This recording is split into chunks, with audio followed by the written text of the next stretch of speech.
Que después de que Pablo estableció esa congregación, dio apertura a esa obra, hasta el momento en que escribe la carta, pues han pasado 2 o 3 años, cuando más.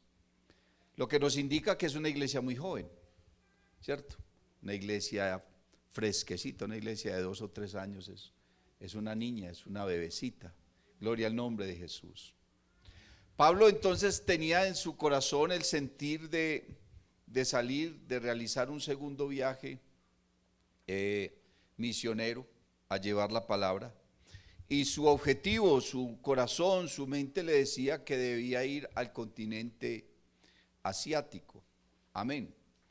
Pero dice la Biblia que el día antes o la noche antes de zarpar, Pablo entonces tuvo una visión. Y dice la Biblia que vio a un varón macedonio, amén, que lo llamaba y le decía, ven y ayúdanos, ven y ayúdanos. No sé cómo Pablo en su visión entendió que ese hombre era de Macedonia, no sabría explicarle cómo él sintió y se dio cuenta que era un macedonio, que no era asiático sino europeo. Porque Macedonia era una provincia europea. Amén. Era una provincia europea y tenía 3 ciudades muy importantes. Las 3 ciudades más importantes de Macedonia eran Filipos, Tesalónica y Berea. Amén. Eran las ciudades más importantes de ese lugar, siendo la capital de Macedonia entonces Tesalónica. Macedonia, una provincia europea bajo el régimen y bajo el imperio romano. Roma en ese momento estaba en su auge, tenía mucha fuerza política, tenía mucha fuerza religiosa, tenía mucha fuerza económica, tenía una gran fuerza militar, ¿cierto? Y Roma se estaba expandiendo, su imperio se estaba extendiendo cada día más y cada día más, al punto que Roma ha llegado a ser el imperio más grande que haya existido y el imperio más duradero. Hoy en día, de alguna forma, Roma sigue gobernando el mundo, ¿cierto? No solamente religiosamente, sino políticamente también, de alguna manera, está gobernando el mundo. Se cree que un grupo de hombres, pues esto no soy yo tan dado a hablar de ello, pero sí escucha uno mucho, que un grupo de personas llamados los Illuminati son los que gobiernan este mundo y son los que deciden la dirección que el mundo va tomando, su economía, en fin, a su conveniencia y a su manera de pensar, y que precisamente lo hacen desde Roma. Así que Roma ha sido un imperio, hermano, de miles de años, que se ha expandido en muchos aspectos y en muchas áreas, y ahora de una manera entonces religiosamente y políticamente sigue teniendo ese gran poder. Bendito el nombre del Señor. Entonces Pablo quiere salir al continente asiático a llevar la palabra. Quiere ir a visitar las iglesias de Asia. Ya había establecido algunas obras, ya se habían establecido algunas congregaciones, pero él quería ir a realizar ese viaje, pero tuvo esa visión y entendió que esa visión era de parte de Dios. Qué bueno nosotros aprender, hermanos, a discernir cuando algo es de Dios y cuando no. Cuando algo viene de parte de Dios y cuando no. Tenemos que aprender a discernirlo. ¿Y cómo aprendemos a discernir esas cosas? No por lo que estamos sintiendo, porque las emociones son pasajeras, ¿cierto? Las emociones son pasajeras y tienen unos altibajos grandes en nuestra vida. Entonces nosotros no podemos basar ni nuestro razonamiento ni nuestras decisiones en las emociones. Usted se levanta en la mañana contento, a mediodía está enojado y por la tarde está deprimido, ¿cierto? Porque somos bipolares totalmente y sufrimos una cantidad de emociones, y a veces las circunstancias hacen que nuestras emociones también varíen. Entonces nosotros aprendemos a discernir el propósito y la voluntad de Dios es cuando conocemos la palabra. Si usted aprende a conocer la palabra y a retener algo de ella, Entonces, cuando a usted se le viene una idea, cuando a usted se le ocurre algo, fíltrela por la palabra. Mira a ver qué dice la Biblia acerca de eso que te está dando vueltas en la cabeza. ¿Qué dice la palabra del Señor? Bendito el nombre de Jesús. Entonces Pablo entendió que eso era de parte de Dios y entonces cambió su rumbo. Ya no se fue al continente asiático, sino que entendió que debía ir a Europa. Se montó en un barco y llegó inicialmente a una de las ciudades portuarias importantes. Tanto Filipos como Tesalónica eran ciudades portuarias, amén, de gran comercio. Todo el comercio que venía del continente asiático hacia Europa entraba por allí, por el mar Egeo, al norte del mar Egeo. Y entonces Pablo se dirigió hacia Macedonia y desembarcó en Filipos, amén, desembarcó en la ciudad de Filipos. Si usted ha leído la Biblia, usted conoce pues lo que sucedió allá en Filipos. Pablo comenzó a predicar la palabra y una mujer con un espíritu de adivinación comenzó a gritar, y no estaba gritando mentiras, estaba gritando una verdad. Pero aún así el apóstol Pablo se disgustó. ¿Por qué? Porque la verdad que esa mujer estaba gritando no era porque estaba inspirada por Dios, sino porque el diablo era el que la estaba inspirando. ¿Para qué? Para que a ellos los rechazaran, para que de antemano entonces la gente se predispusiera a no recibir la palabra.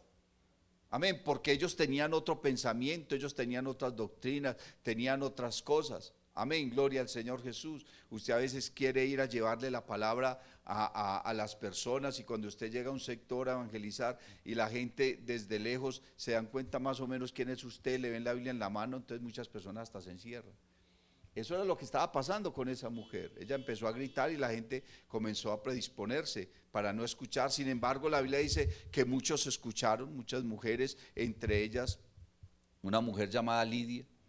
Pero entonces, por causa de eso, Pablo fue a terminar allá en una prisión con Silas. Gloria al nombre del Señor. Silas era un discípulo suyo que también llegó a ser pastor.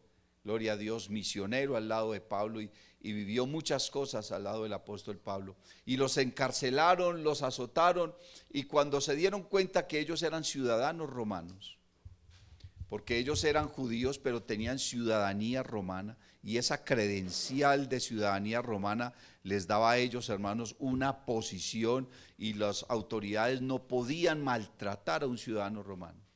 Entonces, cuando se dieron cuenta que eran ciudadanos romanos, los expulsaron. Les dijo, váyanse de aquí. Pablo no se quería ir, pero no, pero váyanse. A la final entendió que era más prudente irse, y entonces decidió salir. Y salió de Filipos rumbo a Tesalónica. Entre Filipos y Tesalónica habían más o menos entre 40 y 50 kilómetros de distancia.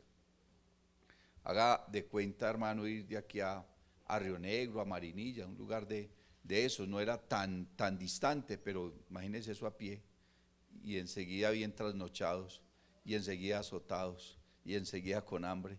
¿Cómo se les hizo el viajecito, cierto? Maltratados, bendito el nombre del Señor Jesús. Pero entonces dice el libro de los Hechos de los Apóstoles, porque hermano, cuando usted vaya a estudiar cualquiera de las cartas del Nuevo Testamento, no solamente las de Pablo, sino las de Pedro, las de Juan, amén, la de Judas, la de Tito, la de Santiago, cualquiera de esas cartas, usted tiene que contextualizarse en el libro de los Hechos. Amén. Porque el libro de los Hechos le dice a usted, hermano, qué fue lo que pasó cuando ellos llegaron a tal lugar, qué sucedió allí, qué sucedió en una parte. Y entonces el capítulo 17 de los Hechos, Lucas habla de un gran alboroto, y un gran alboroto que hubo en Tesalónica. Pablo entonces llega a Tesalónica con Silas, con Timoteo, y se cree que con Lucas.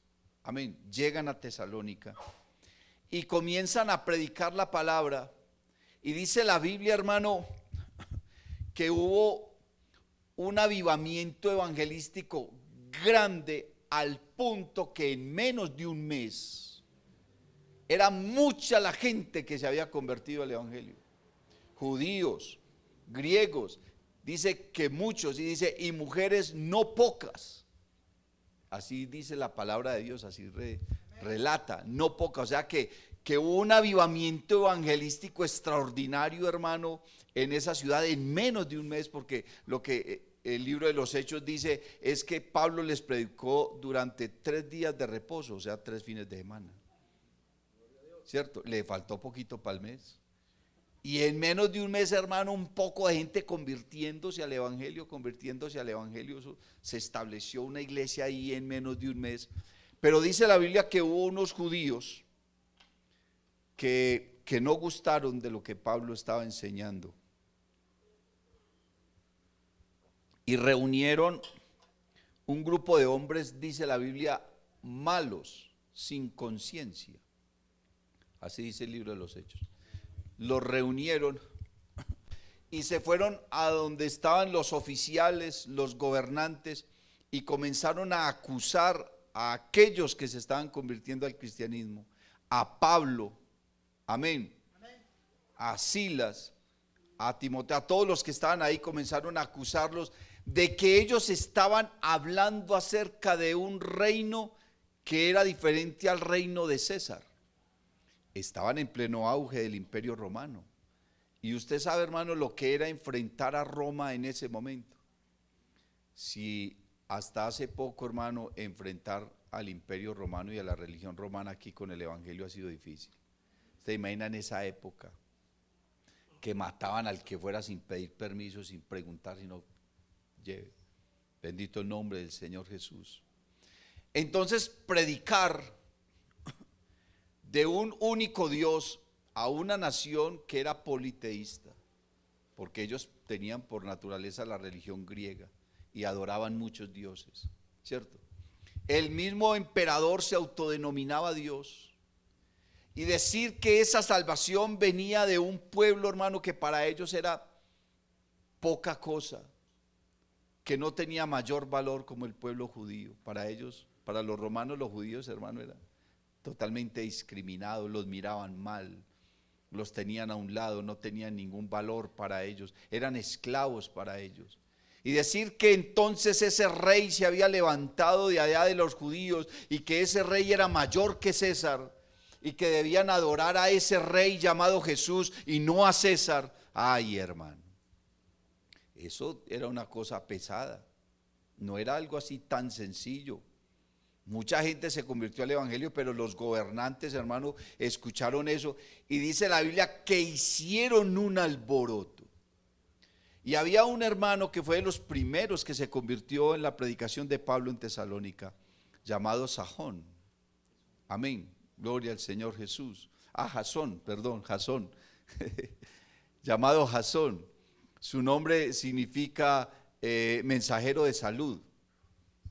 Y entonces este hombre, hermano, hospedó a Pablo y hospedó a los apóstoles y los comenzó a ayudar, y desde su casa comenzaron a predicar, y fue al primero que arrestaron. Y hubo un escándalo tan grande en ese lugar, hermano, dice la palabra de Dios, que a Pablo y a sus compañeros los iban a matar, y los hermanos de allá les tocó esconderlos y sacarlos una noche y decirles escápense porque los van a matar, hermano. Ahora mire, ¿cuál es el panorama?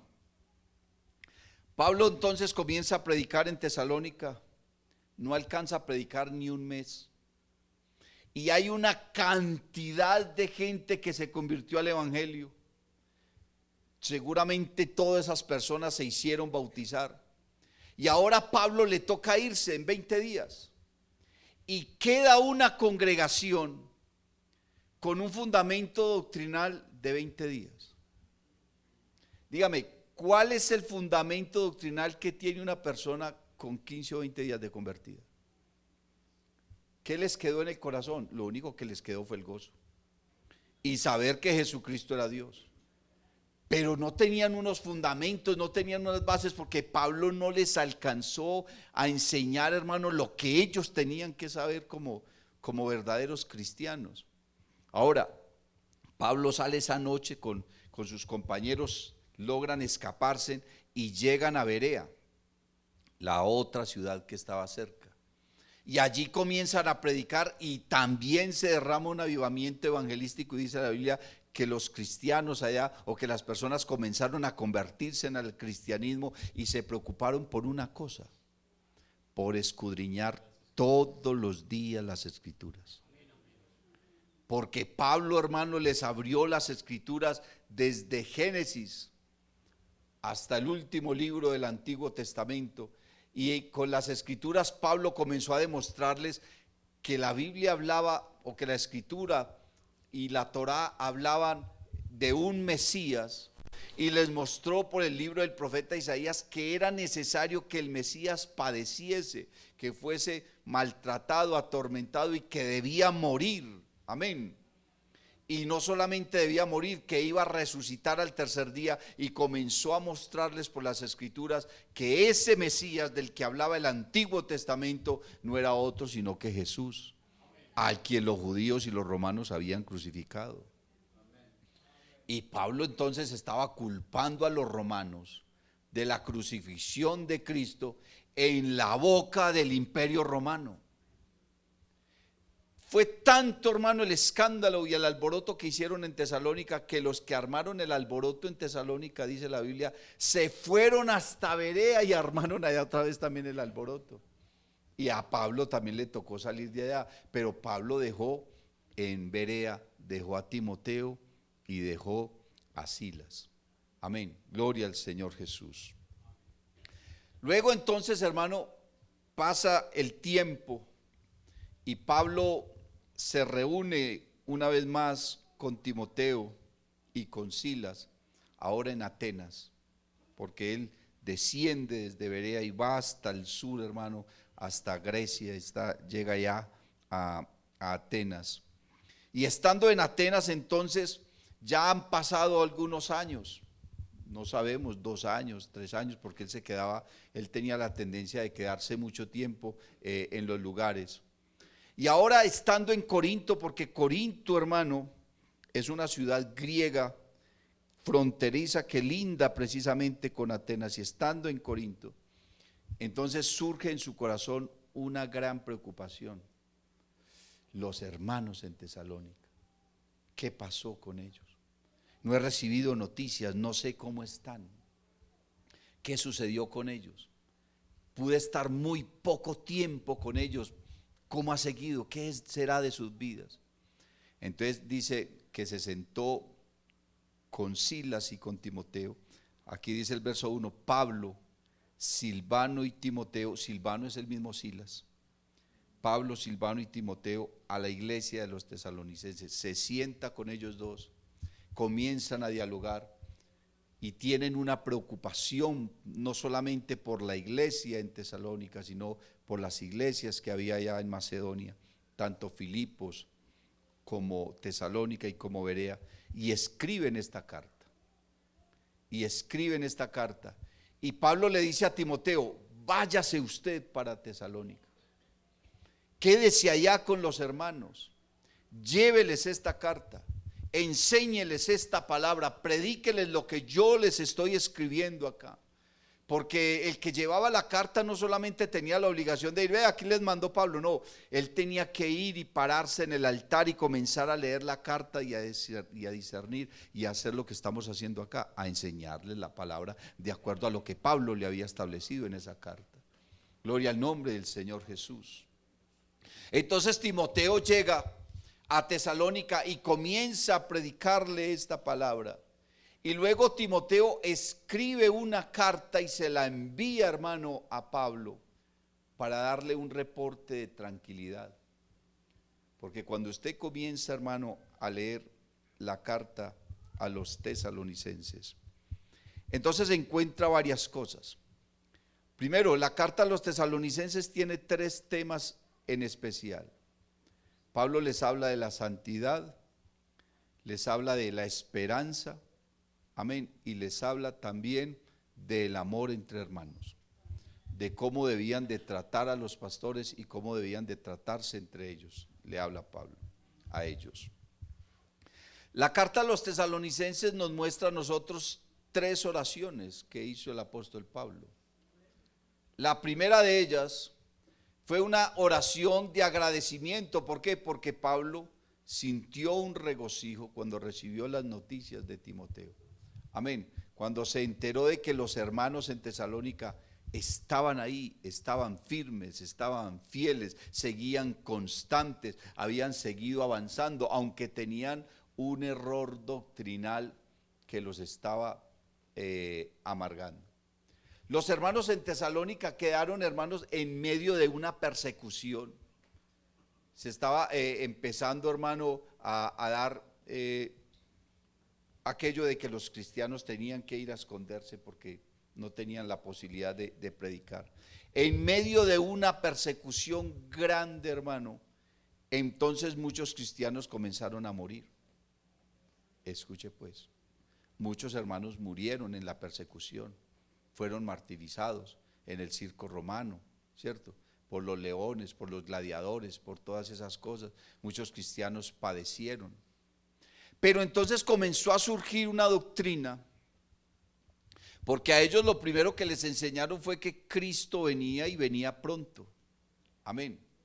Entonces, algunos de ellos dejaron de trabajar, porque Pablo exhorta ahí, usted lee bien la carta, y Pablo exhorta a los que no quieren trabajar, que por favor se ganen, amén, con sus manos el sustento. Pero eso se dio, fue, hermano, basados en ese pensamiento de que Cristo venía ya y ellos creían que venía a los 8 días. Amén. Y entonces dijeron, entonces, ¿para qué trabajamos? Vamos, pongámonos bien a esperar al Señor, y se llegaban allá y se reunían y comían y estaban ahí simplemente esperando a que el Señor les enviara el alimento porque Él venía allá. Pero eso no fue lo más grave. Lo más grave, hermano, es que comenzó a surgir una doctrina entre ellos que decía, como Cristo viene ya y Dios es Dios de vivos y no de muertos, entonces cuando un creyente moría, ellos creían que se perdía, porque no estaban vivos para la venida del Señor. Ellos creían que la única manera de ser salvos era estar vivos para el momento en que el Señor viniera. Eso comenzó a surgir entre ellos. Entonces, ¿cuál fue el fruto de eso? Que esa doctrina y esa manera de pensar comenzó a llevar a los creyentes, no solamente en Tesalónica, porque eso lo identifica usted en las cartas, a bautizarse en el nombre de los muertos. ¿Se ha leído usted eso por ahí en la Biblia? Que comenzaron a bautizarse en nombre de los muertos. ¿Para qué? Que para que ese muerto, en el nombre de ellos, entonces pareciera que estuviera vivo y no se perdiera. Esa doctrina comenzó a surgir entre ellos. Bendito el nombre del Señor Jesús. Entonces Pablo en esta carta corrige esa doctrina. La segunda oración que vemos entonces, hermano, en la carta a los tesalonicenses, la primera es una oración de agradecimiento donde Pablo le manifiesta a los hermanos que está agradecido con Dios porque ellos han permanecido, porque ellos se han mantenido, han estado constantes. Entonces ahora Pablo hace una oración, hermano. ¿Por qué?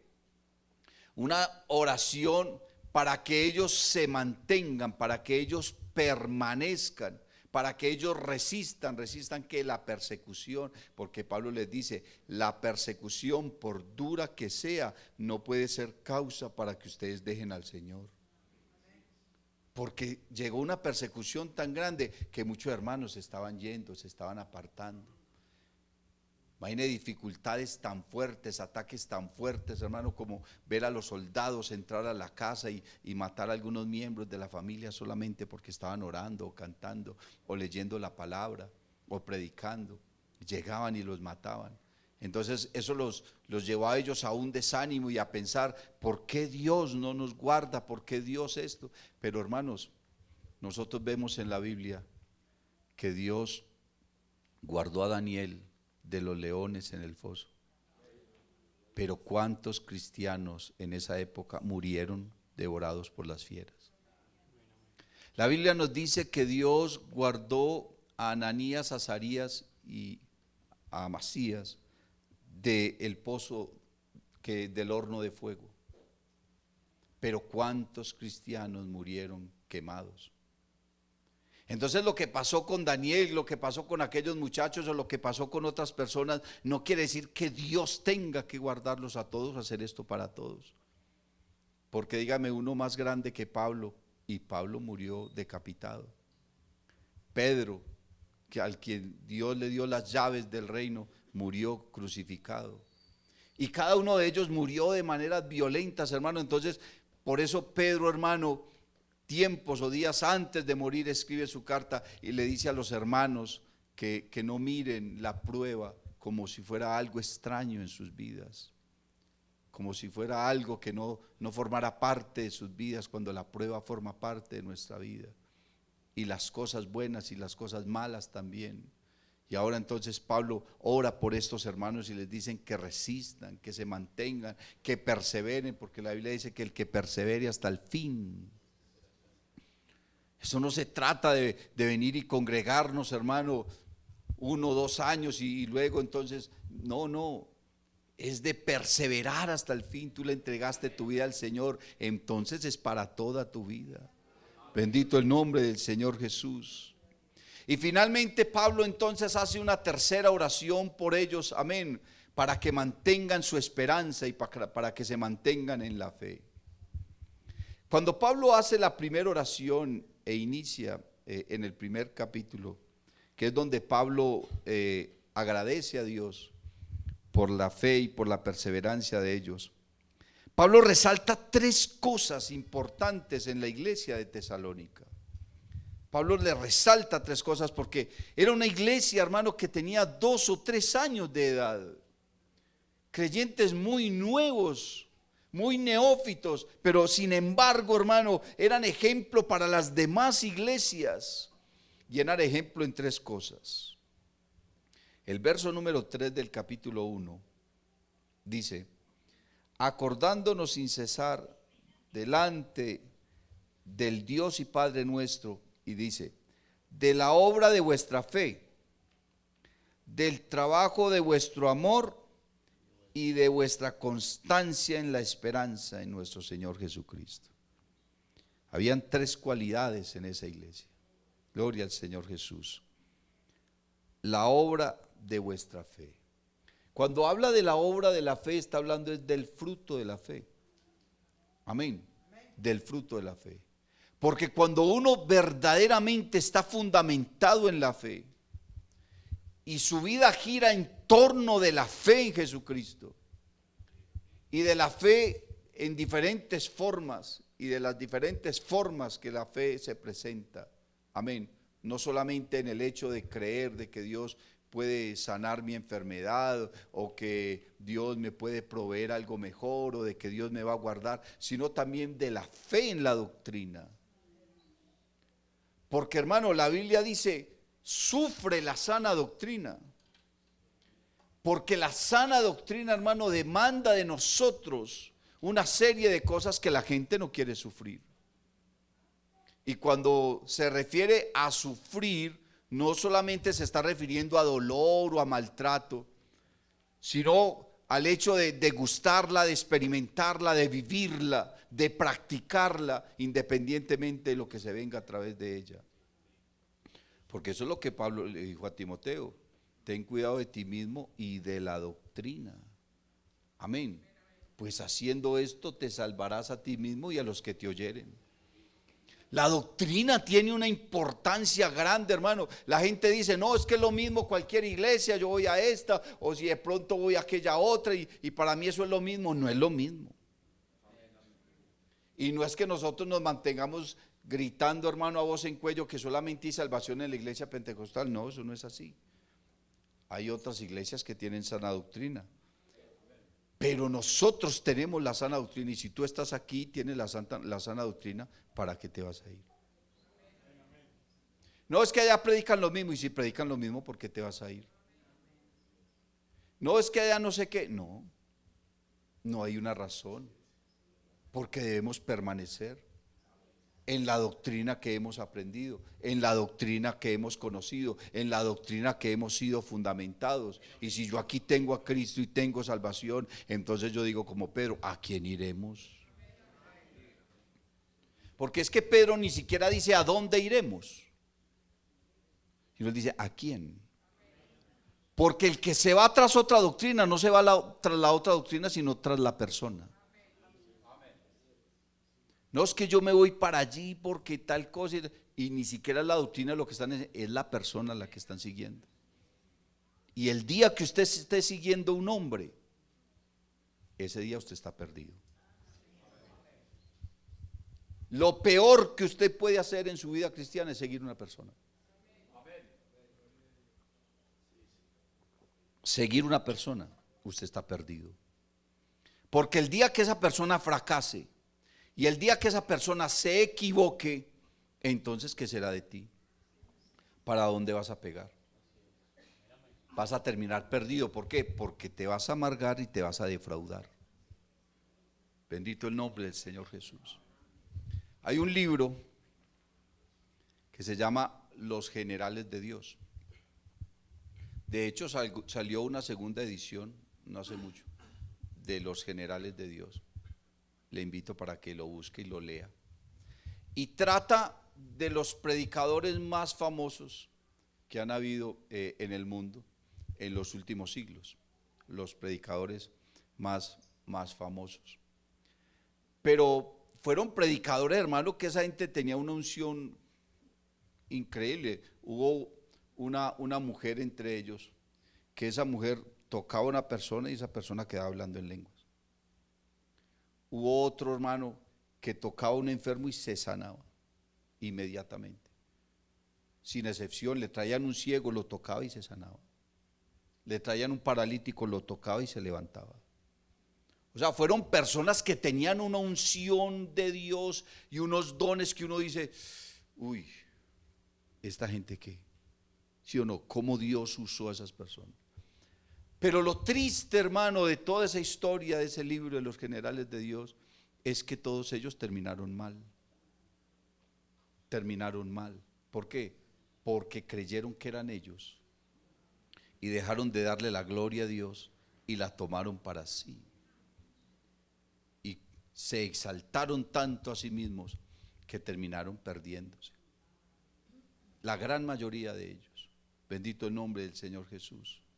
Entonces, cuando uno pone la mirada en los hombres, porque aquí el único perfecto es el Señor, la Biblia dice, puestos los ojos en el autor y consumador de la fe, que es Jesucristo. Aleluya. Alabanzas a su nombre. Entonces el primero y más grande de los frutos de la fe es colocar la mirada en el Señor y seguirlo solo a Él. Gracias a Dios por los hombres que Él envía a la congregación y nos pastorean. Gracias a Dios por los predicadores. Gracias a Dios por estos y por aquellos, por los que hicieron no sé qué y no sé cuánta. Gracias a Dios por todos ellos. Pero Pablo le dijo a los corintios, ¿ustedes se bautizaron en el nombre de Pedro? ¿Ustedes se bautizaron en el nombre de Apolo? ¿O se bautizaron en mi nombre? ¿En qué nombre fuisteis pues bautizados? Le dijo Pablo a los corintios, porque la iglesia se estaba dividiendo precisamente por eso. Porque unos decían, no, nosotros somos de Pablo, y otros, no, nosotros somos de Apolos, no, nosotros somos de Cefas, ¿cierto? Y Pablo los cogió y los reprendió duramente y les dijo, no, un momentico, señores, yo sembré,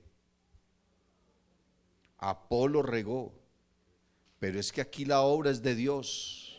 Es Dios el que da el crecimiento. Y entonces Pablo está maravillado con estos hermanos y de la fama que ellos tenían. ¿Por qué? Por el fruto de su fe. Porque estaban, a pesar de que los evangelizó tan poco tiempo, y ahora los está pastoreando Timoteo, y en medio de la persecución, pues siguen ahí, hermano, y siguen creyendo en Jesucristo. Estaban viniendo otras doctrinas que los estaban golpeando, pero bendito el nombre del Señor, Pablo los corrige. Lo segundo que Pablo resalta de esa iglesia en Tesalónica es el trabajo de vuestro amor. O sea, esa iglesia tenía una disposición para servirle al Señor en lo que fuera, que uno dice, uy, hermano. Vea, hermano, cuando uno analiza cada una de las cartas, uno se da cuenta que cada congregación tiene un carácter diferente. Y nosotros, los que somos pastores y hemos tenido la oportunidad de administrar varias congregaciones, esta es la séptima congregación que Dios nos permite administrar. Entonces uno sí verifica que cada congregación tiene un carácter. Así como las personas tienen un carácter, y usted tiene sus hijos y usted los crió con la misma comida y les ponía hasta la misma ropa y vivieron en la misma casa, y les cascó con la misma correa o con la misma chancla, usted ve que todos ellos tienen un carácter diferente. No existen dos congregaciones iguales. Cantan hasta diferente. Una de las cosas que uno más extraña cuando llega a una iglesia nuevo es la forma como cantan. Dice, este coro lo cantaban ayer de otra forma, ¿cierto? Y todo es diferente. El carácter de la gente, el servicio, la disposición, la forma de recibir la palabra, en fin, el deseo de congregarse, tantas cosas que marcan el carácter de una congregación. Entonces uno mira en la Biblia que cada una de esas iglesias a las que Pablo, a los que los apóstoles les escribieron, tenían diferente carácter y de esa manera les hablaba. Mire que a los Gálatas los trató muy duro Pablo, a los Corintios también les habló muy duro, a los romanos les dijo que se arrepintieran otra vez, amén, que cambiaran la manera de pensar porque estaban equivocados frente a muchas cosas, porque ellos pensaban, hermano, que podían perseverar en el pecado y que de esa manera la gracia abundaba. Imagínense qué tan equivocados estaban en la doctrina. Y entonces, por ejemplo, Pablo a los filipenses les escribe una carta supremamente cariñosa, afectuosa y llena de amor. Pero la carta a los tesalonicenses no es ni lo uno ni lo otro, es una carta con una seriedad. Pablo les está hablando a ellos como con un respeto. A pesar de que él está ejerciendo esa autoridad, les está hablando con un respeto. ¿Por qué? Porque son cristianos recién convertidos y le están dando ejemplo a todas esas iglesias que llevaban 20 y 30 años de estar fundamentadas. Y una iglesia tan nueva, y Pablo les habla con esa seriedad y les dice, es que se conoce delante de todas las iglesias y la fama de ustedes, de la obra y el fruto de su fe, pero también el trabajo de vuestro amor. O sea, era gente dedicada a servirle al Señor, hermano. Se entregaron al servicio a Dios de una manera tan increíble que Pablo lo resalta. Y luego les dice, y de vuestra constancia en la esperanza de nuestro Señor Jesucristo. El hecho de permanecer, si bien algunos se habían apartado y se habían desanimado a causa de la persecución y a causa de las crisis que venían por la muerte de sus familiares, de sus hermanos, de sus conocidos y de las doctrinas que estaban viniendo, la gran mayoría de los miembros de esa iglesia, hermano, permanecían y permanecían y permanecían. La primera congregación que nosotros tuvimos la oportunidad de ministrar fue en el departamento de Caldas, Pueblo Nuevo, Caldas. Algunos de aquí, de hecho, 1 o 2 obreros salieron para ese lugar, pero los primeros pastores en el lugar fuimos mi esposa y yo. Y este año, hermano, nos invitaron a celebrar los 25 años de la iglesia. Gloria al Señor Jesús, en el mes de enero nos invitaron. Y cuando yo llegué, hermano, y estaba en el culto, yo veía los hermanos que yo ministré, los que nosotros bautizamos, los que nosotros nos ganamos para el Señor. Y eso producía, hermano, un gozo en mi vida, porque después de 25 años y todavía estaban ahí, sentaditos, alabando al Señor, orando, comiendo la palabra, compartiendo, sirviendo al Señor. Eso es un gozo grande. La primera iglesia que uno administra, hermano, eso es un amor. Es como el primer amor, ¿cierto? Bendito el nombre del Señor Jesús. Y usted volver después de 25 años y ver la gente ahí perseverando. Eso para Pablo fue un gozo, fue una gran alegría, hermano. Han pasado apenas 2 o 3 años. Y entonces Pablo les dice, todavía están perseverando. No sé si es que Timoteo le mandó la lista, le habló y le dijo que quiénes estaban y quiénes no estaban, porque ellos lo habían conocido. Pero Pablo les resalta, vuestra constancia en la esperanza en nuestro Señor Jesucristo. Ahora, entonces esa doctrina del bautismo en el nombre de los muertos y esa tristeza que se producía en ellos cuando alguien moría y decía, no, se murió, vea, el Señor no vino, entonces se perdió. Entonces Pablo les escribe ese capítulo 4, hermano, que es tan impactante para nosotros, a partir del verso 13, donde Pablo les dice, tampoco queremos, hermanos, que ignoréis. O sea, ellos estaban ignorando.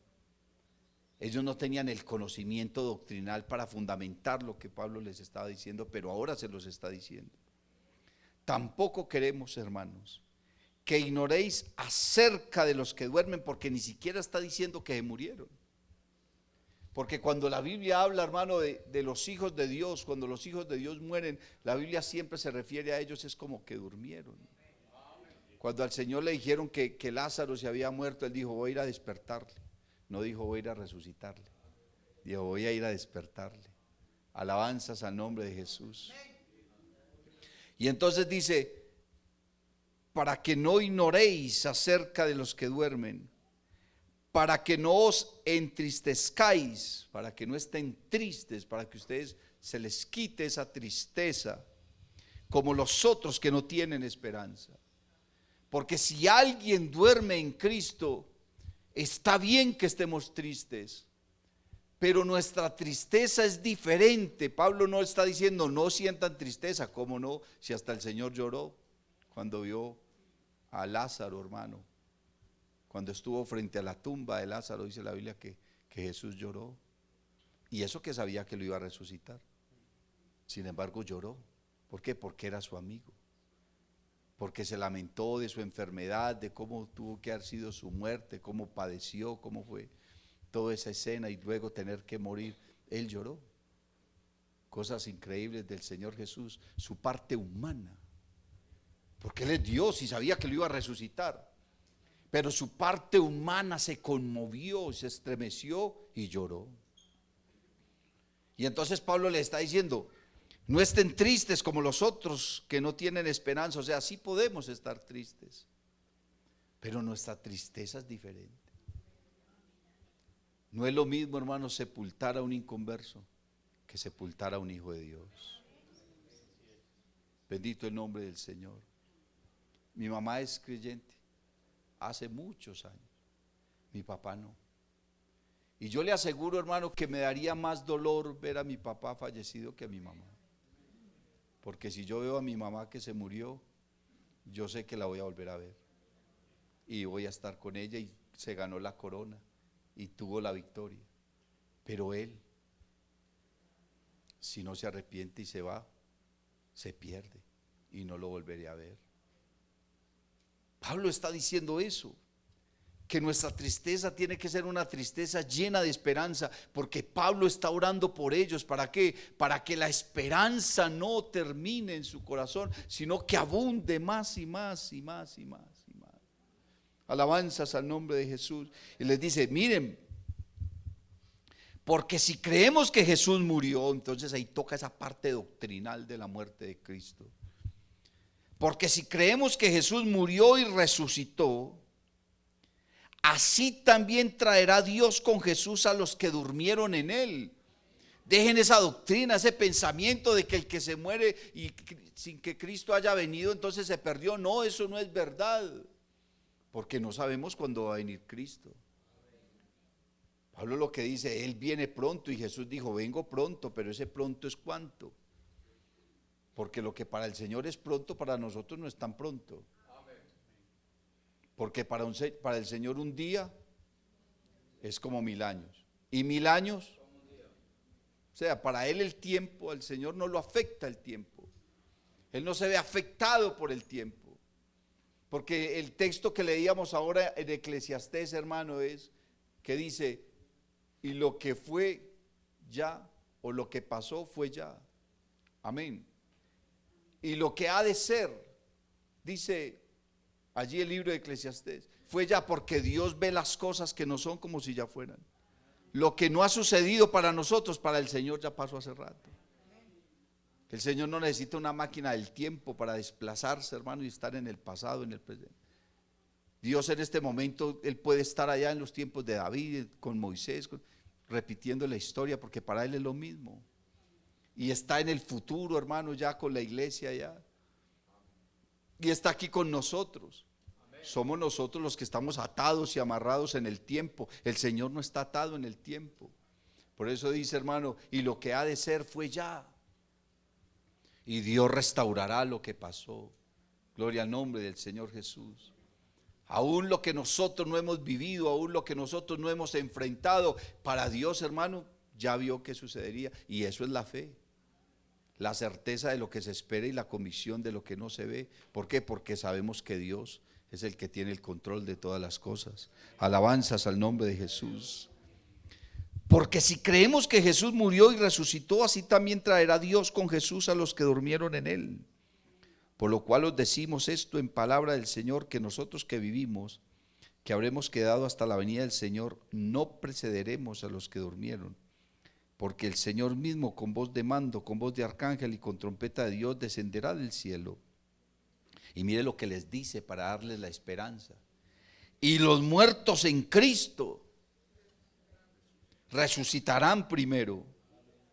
Y luego nosotros los que vivimos, los que hayamos quedado, seremos arrebatados juntamente con ellos en las nubes para recibir al Señor en el aire, y así estaremos siempre con el Señor. Y ahí les da la palabra de esperanza. Por tanto, alentaos los unos a los otros con estas palabras. Alabanzas al nombre del Señor. No importa si tú estás vivo o estás muerto para cuando el Señor venga. Tú creíste en el Señor Jesucristo dijo: el que cree en mí, aunque esté muerto, vivirá. Yo no sé si es que sus hermanos no habían escuchado ese texto, si no habían escuchado esas palabras, o quién sabe cómo se las dijeron. Pero el Señor dijo: el que cree en mí, aunque esté muerto, vivirá. No te he dicho que si creyeres verás la gloria de Dios. Porque el Señor prometió guiarnos a nosotros aún más allá de la muerte, hermano. Usted va a un velorio, hermano, y está ahí toda la noche, la persona la están velando, todos lloran, en fin, cantan, oran, hacen una serie de cosas, y luego van al cementerio, y ahí, cuando cierran la bóveda, la tumba, todos se van a su casa, con dolor o sin dolor, con llanto o sin llanto.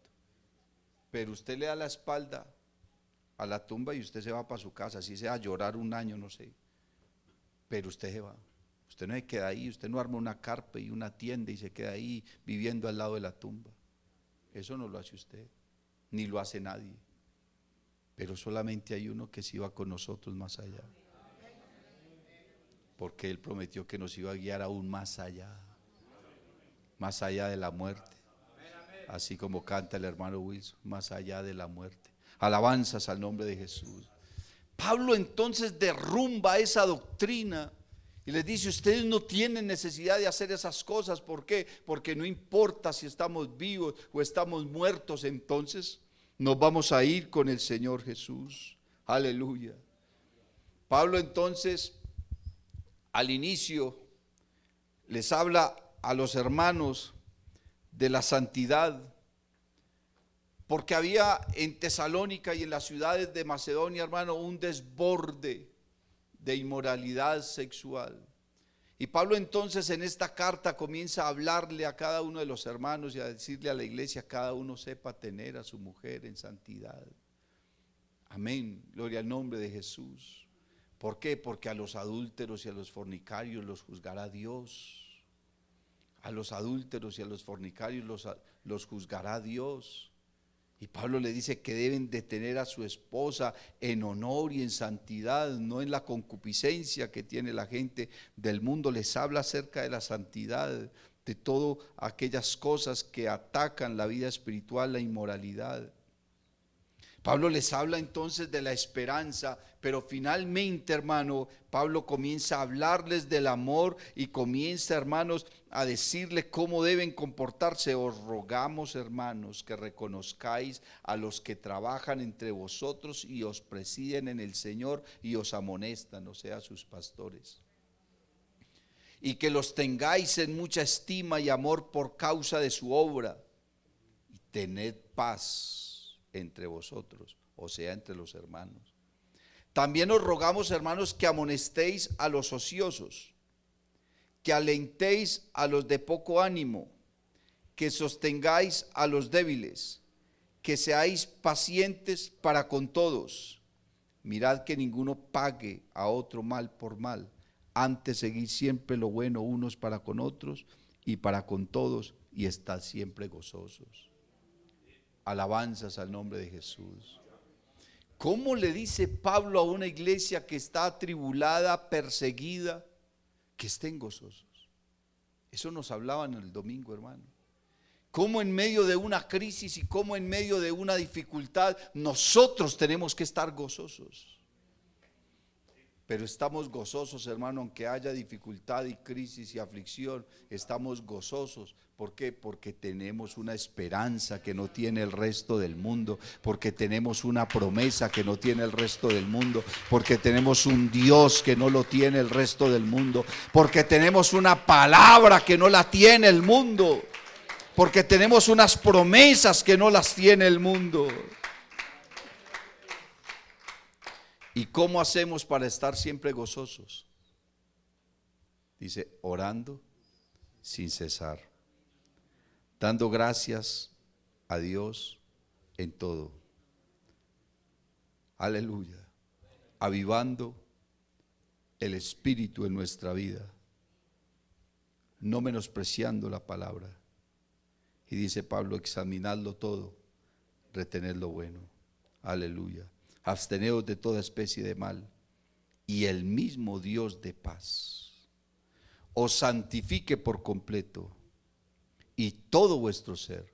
Y Pablo resalta 3 áreas del ser humano: espíritu, alma y cuerpo.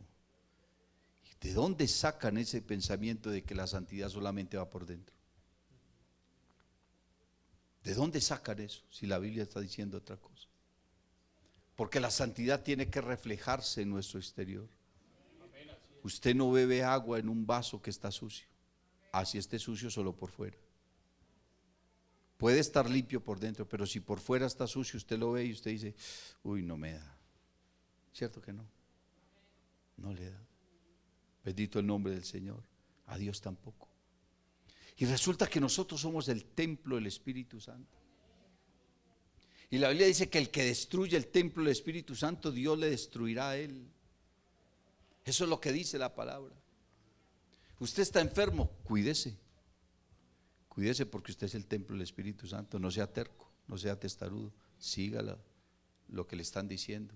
Haga lo que le están instruyendo. ¿Por qué? Porque usted debe cuidarse, porque usted es el templo del Espíritu Santo. Porque usted es responsable de sí mismo y es responsable de su familia también. Y el mismo Dios de paz os santifique por completo, y todo vuestro ser, espíritu, alma y cuerpo, sea guardado irreprensible para la venida de nuestro Señor Jesucristo. Fiel es el que os llama, el cual también lo hará. Estemos en pie y vamos a darle gracias a nuestro Dios. Dios te bendiga. Si te ha gustado esta predicación, te invito para que visites mi canal en YouTube y en Facebook, Eduard David Tabort. Suscríbete y activa las notificaciones. Estoy seguro de que esta palabra será poderosa para tu vida.